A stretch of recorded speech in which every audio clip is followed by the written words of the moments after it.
Les statistiques sont dans dessus, ça varie d'un trimestre à l'autre.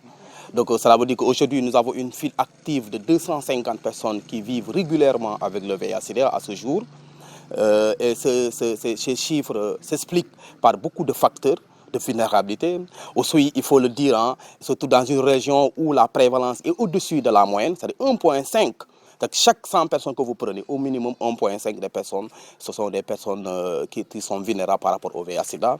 Aussi, dans une zone de touristes et de pêche, qui dit pas de touristes et de pêche, c'est des zones de rencontre, n'est-ce pas, qui peuvent occasionner certains facteurs, qui est à la fois des facteurs de risque. Aussi est une zone culturelle.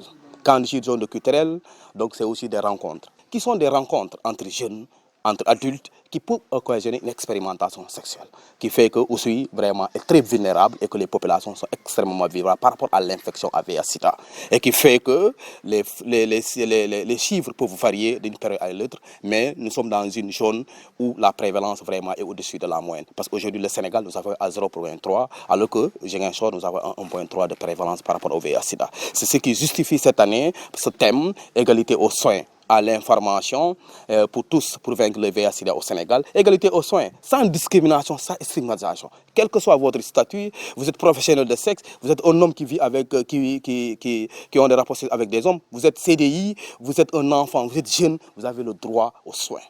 Vous avez le droit à l'information. L'information est un élément de prévention. Donc, si vous avez l'information, vous pouvez vous prévenir par rapport à l'infection au VIH-Sida. Donc, c'est pour tout le monde, sans discrimination aucune, afin que nous puissions vaincre le VIH-Sida à l'horizon 2030. C'est ça qui a été attendu par rapport vraiment à l'élimination du VIH d'ici 2030 au Sénégal.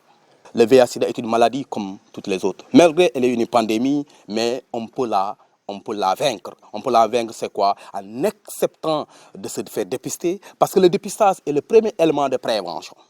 En acceptant de se faire dépister, en acceptant de prendre les ARV et pour vraiment supprimer la charge virale. Si on supprime la charge virale, on peut ne pas plus infecter, n'est-ce pas, le VIH. Donc le VIH-Sida aujourd'hui est une maladie comme toutes les autres. Et comme c'est une maladie comme toutes les autres, elle nécessite d'être accompagnée. C'est ça qu'on appelle l'appel à la population. Pour que les populations aient, au niveau des structures de santé, puissent se faire dépister, connaître le statut sérologique, pour être prises en charge. Ils auront une équipe qui pourra les accompagner sans stigmatisation, sans discrimination, afin qu'elles puissent assurer un traitement équitable.